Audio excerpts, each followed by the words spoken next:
Sir, we have a few queries in the chat box, and I will read out for you for your clarification of the participants. Sir. There is one query from Mr. Satyendra.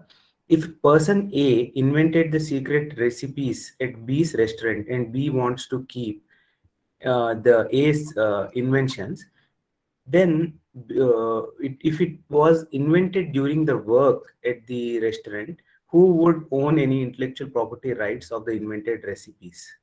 This is a very simple question to answer. Now, the fact that A was working in B's restaurant, he was being paid the salary, right? The very area, the atmosphere where he was working, inculcated, turned the wheels in his head, and then he came out with an invention. He could be the inventor, but the patent, if any filed or any IP filed, has to be filed in the name of the restaurant. It cannot be filed in the name of the person, right? Similarly, if I take an example, something that happens in software companies. You engage a software person, he develops the software. Does he own the copyright in it, or does he own the proprietary? He doesn't own.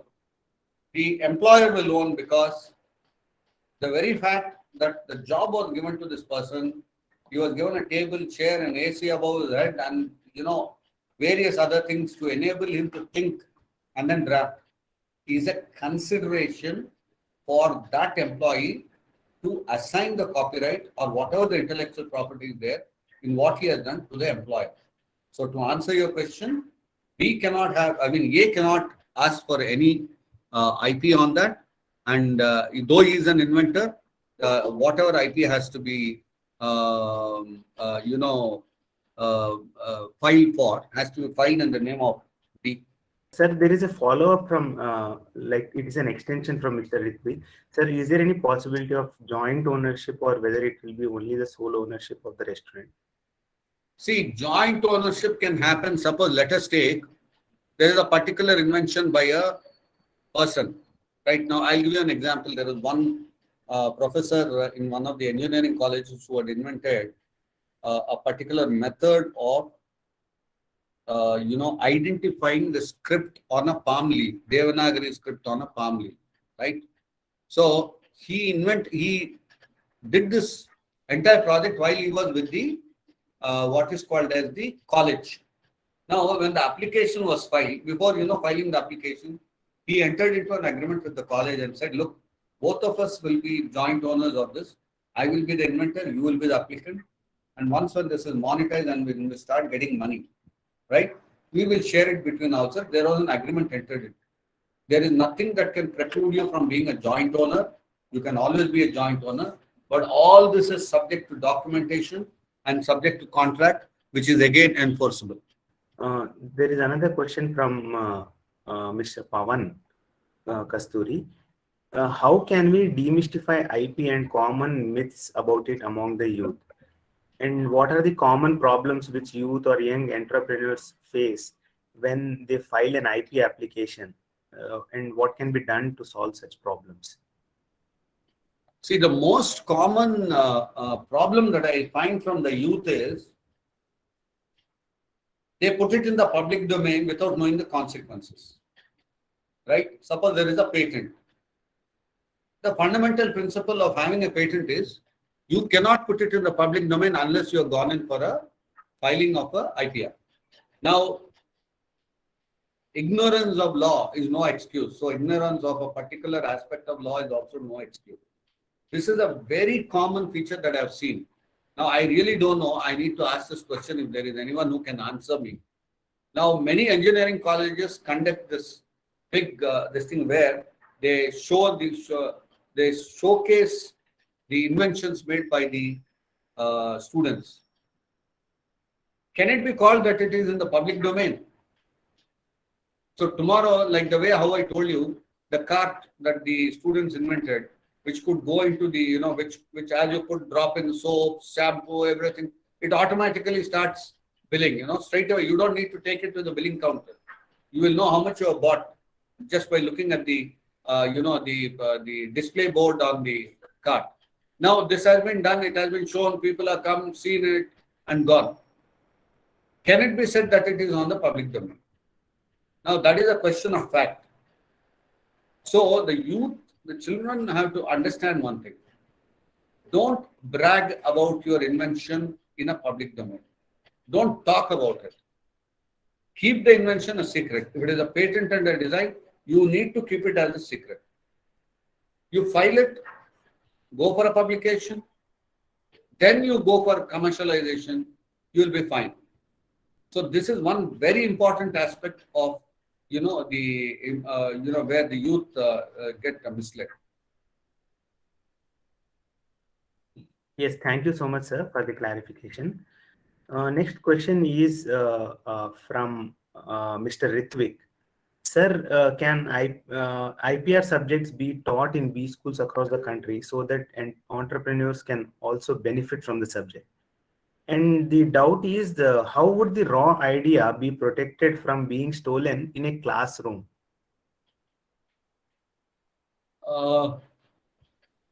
See, IP as a subject, yes, that's what I was telling. In schools and colleges, make it very simple, right? Like environmental studies you have. Environmental studies, they have made it very simple. Similarly, give the basic information about IP, right?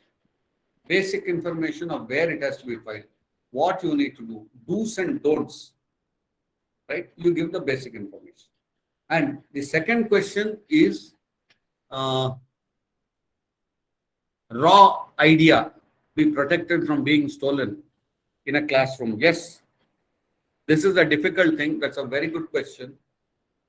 During the gestation period of an idea, now let us take, I appointed about 5 people and asked them to design a bread toaster, right? Now I give one listing to a person, I'll say, you design the shape of the bread toast. Then I'll give another person the work, I'll say, you design the circuitry for the bread toast. Then the third person I give a work, I say, look, you design the mechanical system that will throw out the bread before burning, right? The fourth person, I'll give him the responsibility of saying, look, you devise a good name for the toaster because it has to be a brand. Now, all this is in drawing board, right? They will talk, they'll go up to back to their homes, come the next day, again discuss. So there is always something left in the head of each person who has been discussing. There is a possibility of IP being pilfered, maybe here only to the specific thing, that is, unless and until all 5 of them get together, there can't be a competition to the present guy in manufacturing the bread toaster. But then there is a seepage of information. So how do you protect it? Fundamentally, when there is no shape given to the IP, the only protection you can have is through agreements of non-disclosure, confidentiality, right? These agreements can be signed by parties, and then they can have it as a document where the protection of idea can happen, right? Protection of idea can always happen like that. Apart from that, you document whatever is being happening, and then that will be handled by a particular person saying, look, on this day we had this discussion. This is only a record to show when the discussion happened and between whom it happened and to what extent it happened and what were the responsibilities given to each of the person for designing the product. So raw information can be protected through documents, that is agreements. Next question is from Ms. Lassia. Sir, you told us in China, if an accused invents something patentable and his rest of the punishment will be reduced, and that such things need to be introduced in India too. But won't that make criminals, especially those who are intellectuals, scientists, etc., let loose? Is it not like giving them a free pass to commit crimes and invent something to get away with it? That is why India didn't introduce it. That's why the rest of the world didn't introduce. Right? This was the idea. But in China, it was not introduced for very serious crimes. Now, let us take someone had done a credit card theft. So for him, they could, because it is not that serious a crime, not like a murder or an offense against a body or a person or offense against a country, things like that. So they can always think there's nothing wrong in it. But they can always, in China, this was introduced. Now, I don't know how far that is, been enforced. But when my, colleague was saying, he was saying at least in, 3 provinces, they had released about 6 to 7 prisoners who were involved in what is called as, tax evasions, right? Tax evasions, they were involved, they were not paying anything or something like that. So it can be looked into offenses, or rather white-collared offenses, rather than offenses against the body. Next question we have from Shanmukha Dhanaboina. Sir, you said 12% monetization of patent to enhance that in India, whether it needs any amendments for statutes. What is your opinion regarding this? Now, monetization is completely different, part from the IP regulation and all that. So you have 2 things there. One is the statutory regulation. Second is the compliance regulation. Statutory is till you get the patent and all. Compliance is how do you maintain the patent, pay the annual fee and all. The unfortunate system that is there in India is everyone is interested in collecting fee to maintain a patent and to keep it pending for 20 years. But there is no scheme or a law that can say the government shall go ahead with giving concession to a person who, after the grant of a patent within 1 year or 2 years, monetizes it successfully. Right? Now, there are lots of institutes where there is a knowledge hub, right? And where inventors can showcase their invention and then they can get angel investors. So now one of them is in ISP. At one point of time, I was advising them there. So where, the invention is taken, angel investors are sitting. How many of you have seen the serial Shark Tank, right? That is exactly what happens. They have got an invention. They take it and show it to the people. 1 or 2 of them are interested. They say, all right, I'll invest in it. Now, that culture is very important. That Shark Tank culture is extremely important. You have to monetize. And let me tell you, to monetize, it is the other way around. To monetize, you should have a very good invention. Right? Patents will be granted. Patent will also be granted for, what is called as a simple jump clip. But how did you manage to monetize it? You should think of, look, jump clip can be used by anyone who is using paper, right?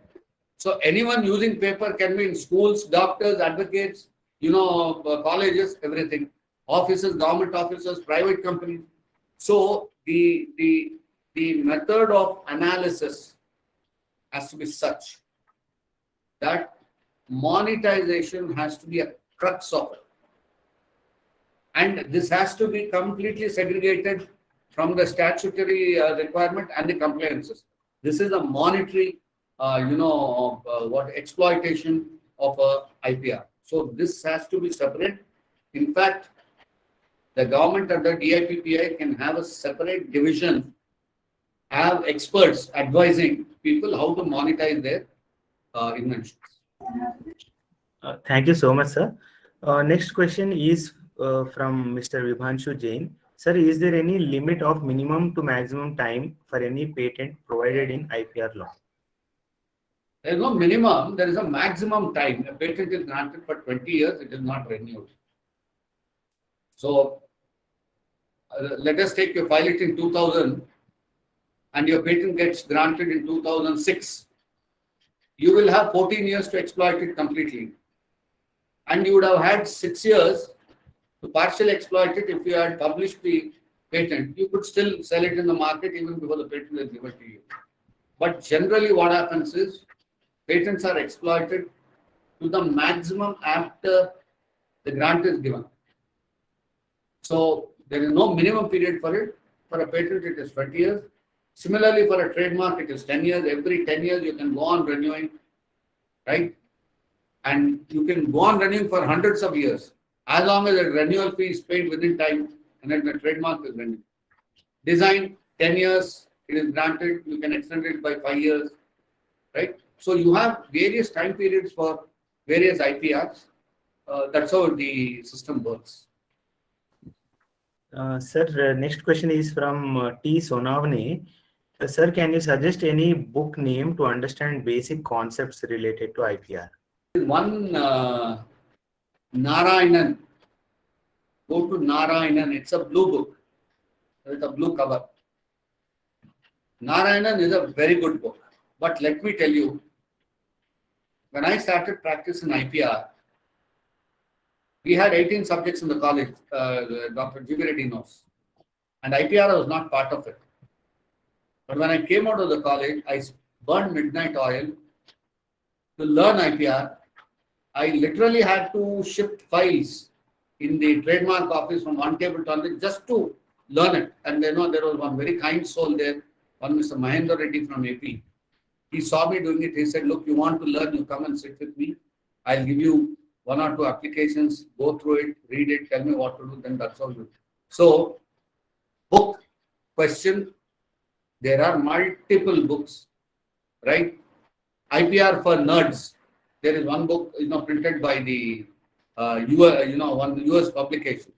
Then you have one more publication called as NOLO, NOLO, where you have fundamentals of IPR, right? You have so many books, but initially stick to the fundamentals. Don't get into deep, right? You should know what an IPR is and how to file for an IPR rather than discussing how to enforce an IPR and how to litigate an IPR. Question is from Advocate S. Tulsi Ram. Sir, in mergers, the existing company sometimes does not use, or there is non-usage of trademarks of merged company. Though it was renewed, non-usage is becoming good defense for trademark violator in the opposite lawyer's hands. So how do we handle this?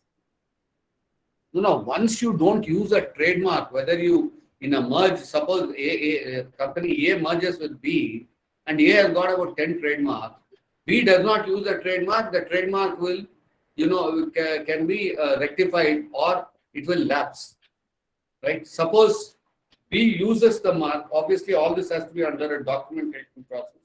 You can't use it straight away. Once B uses the mark of A, then the continuity of usage will come from A to B. Non-usage and acquiescence are very good grounds for a defendant. Acquiescence is where you allow the other person to adopt a mark, you sit by the road, you see him develop his business, then after 10 years you go to the court and complain he's copying. That is acquiescence, you will never get an order. Now, non-usage of the mark is for the person who's complaining that the other person will not use, for him to prove. Non-usage of the mark, if you see section, I think 75 or something of the Trademarks Act, the non-usage is you should not use the mark for 5 years.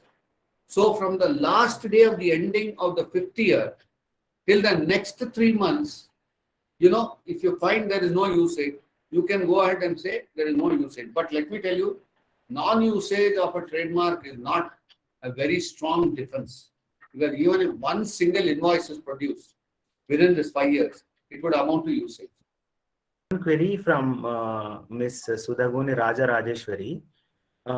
With respect to cross-border infringement of IPRs, what are the moral rights and remedies with respect to sampling of IPs like copyright, trademark, and design? How far can freedom of art, that is freedom of speech and expression, allow such infringement, the cross-border infringements? When she said moral rights, it is applicable only to copyright. It can't apply to a patent or a trademark or any other thing. But then I can tell you what it is. Now, let us take cross-border infringements happen when you don't file the applications in the relevant country. Let me tell you, copyright, once you file a copyright, it is applicable in 134 countries under the Berne Convention, right? But insofar as trademarks, patents, and designs are concerned, they are all territorial in nature. So if someone says, I filed an international patent application, that is not international. it is a PCT application or an application under the Paris Convention. See, both of them allow filing a person who has filed a trademark application in his country of origin to obtain registration in a different country. Under PCT, the process is different, whereby I file an application in India, file a PCT application, then I designate the countries. The PCT, I think it's about 130 or 132 countries, whatever it is. I can designate any number of countries there. So out of 130, I can designate just 6 countries. And there is a time gap that is given in PCT. Suppose I file it on January 1st, 2020 year, and I file a PCT in February 1st. Then I get a time of 32 to 36 months or 34 months in various countries. So what is the advantage I get? I filed the application on January 1st, 2020, and after 36 months, I file it in the country where it has to be filed. My application will be taken as if it is filed on January 1st, 2020, not on the day that it filed. That is insofar as patent is. Insofar as copyright is concerned, once I file a copyright, the same equal treatment applies in the rest of the countries, right? I don't need to file specific application. Similarly, trademark also, what happens once when the trademark is filed in India, under the Paris Convention, you can file in any of the Paris Convention countries within 6 months. That is one way of doing it. Or you can go to the Madrid Protocol and file multiple applications in various countries. Each one of them give you an advantage. Each one of them give you a particular, fee restriction and things like that. To answer your question with regard to infringement, unless and until I have a patent application filed in the other country, anyone in the other country can copy a patented product in my country, and then they can infringe the same product outside. So it is all a conglomeration of various protocols, various conventions, various understandings between the countries that has to be read by you, completely understood, and that is the way how you can save your protection abroad also. There is one question from Ms. Lakshmi Bhavani. How can owner or institution get the sole proprietary rights of patent and not the actual inventor for the purpose of working under such institution? Inventor will be named as an inventor in the application. I can be an inventor. I file my application as an inventor and application. Well and good. I'm working for a company. I invent something there. The application will be filed in the name of the company, but inventor will mentioned therein will be me. So you can't segregate the two, especially when there is an inventor and a company. An inventor is working for a company. You can't segregate the two. Application will be filed in the name of the company, but you as an inventor in the company will be mentioned in the application. Next question is from Mr. P. Nitya Kumar. So, is it good idea to keep COVID vaccine out of patents temporarily as supported by India? Why temporarily? If I am given the chance, I'll keep the COVID medicine permanently out of the patents. It is a life-saving drug. Let me tell you one thing very clearly. All pharma patents are taken only to make money. Right? Sugar. Greatest fraud played by the pharma companies on humanity. Similarly, vaccines. When the entire world is suffering with a pandemic, what is the need for you to ask for a patent? You want to make money on people, what is called sick people. Already, lots of countries have made money on the simple things like sanitizers and masks.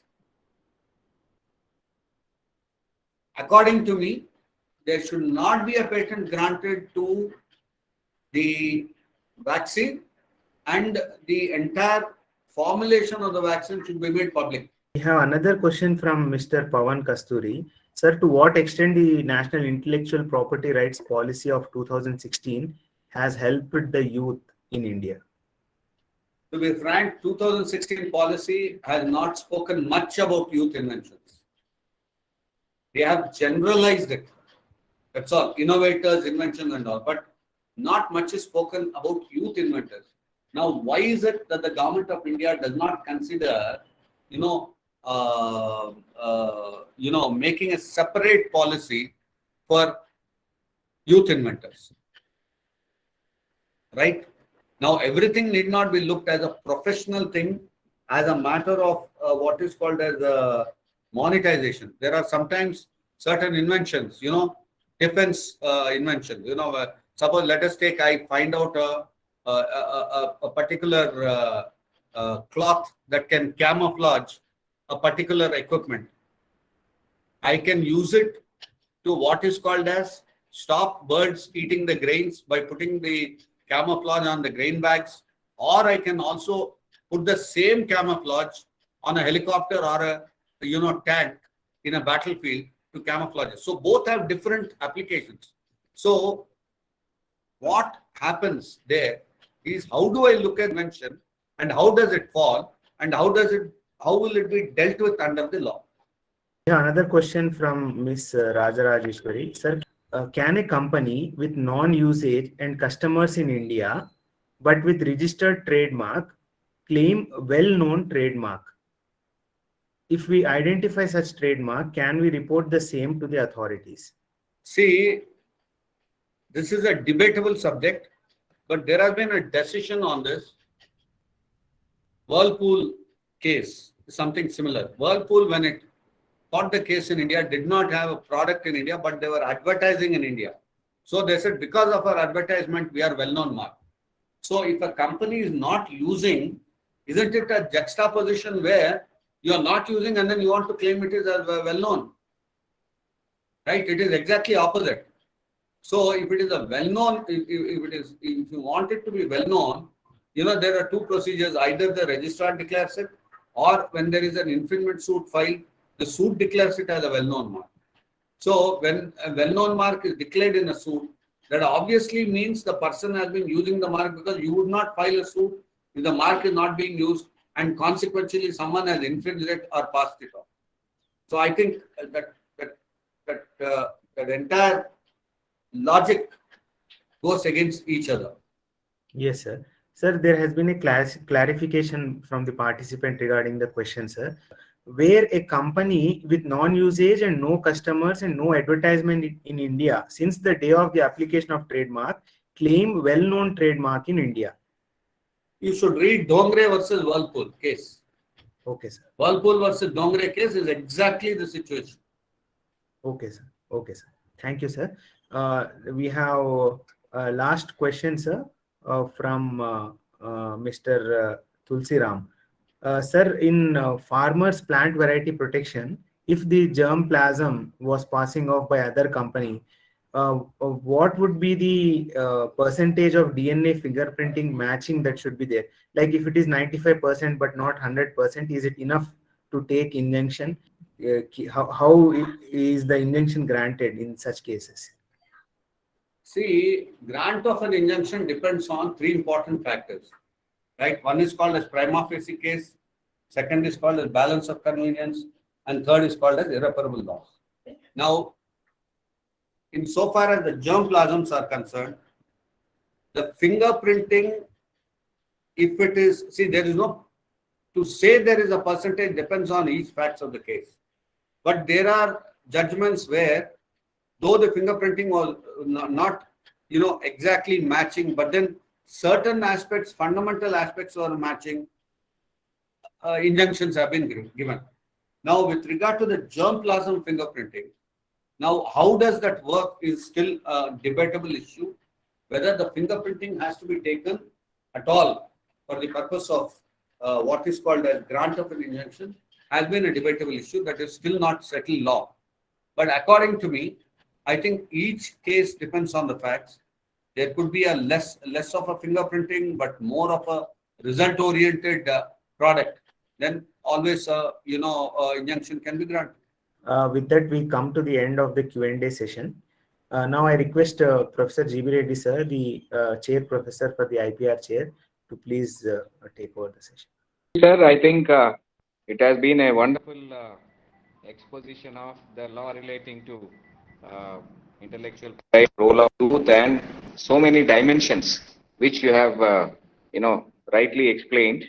And a marathon session indeed, 1 hour presentation and more than half an hour Q&A sessions, right from the basic questions to some of the, the questions relating to even cutting edge technologies. Germplasm, I think Mr. Tulsiram asked this question. Uh, Maybe, one has to look at some of the incidents like our Ongol bull becoming Brahma in Brazil. And again, those people, in fact, applying for about 6,000 units of germplasm from National Biodiversity Authority sometime in 2005 or 6. Right. So these things are evolving over a period of time. I don't think there is any particular percentage, to the best of my knowledge, is prescribed in order to have that originality and the strength in the claim. Well, I don't have anything to supplement to what Sri Ashok Ram Kumar sir said, but his explanation, his clarifications on various aspects, including the well-known trademarks, Yanna Dongre, where passing off comes into picture. Then again, the PCT applications, convention applications, whatnot, right from the basics to, in fact, the enforcement. He has covered almost all the areas, and as and when asked by the participants, I thank Sri Ashok Ram Kumar sir for being with us this evening and for spending his invaluable time. I know that how difficult it is for any leading lawyer to spend 1.5 hours on a weekend like Saturday. But I think, sir, your presence and presentation, they have done a world of good to the World Intellectual Property Day this year, 2022, and it is a wonderful curtain raiser. And for the information of Sri Ashok Ram Kumar and the other participants, we are very proud to mention that we have a strong depository of as many as about 25 lectures and presentations on intellectual property rights available on our YouTube channel, available on our IP blog, available even on the official website of Osmania University. And our intention is to consolidate it further so that, this will be the first reference as and when somebody wants to refer to it. So thank you very much, sir. And I thank all the participants for continuing to ask questions even past 6:30 and 6:40. And that shows the kind of density and the depth, in your presentation. Thank you very much. We would like to have many more of your sessions in, the programs of DPIIT IPR-Chair Usmania University. I thank also the participants for their active participation.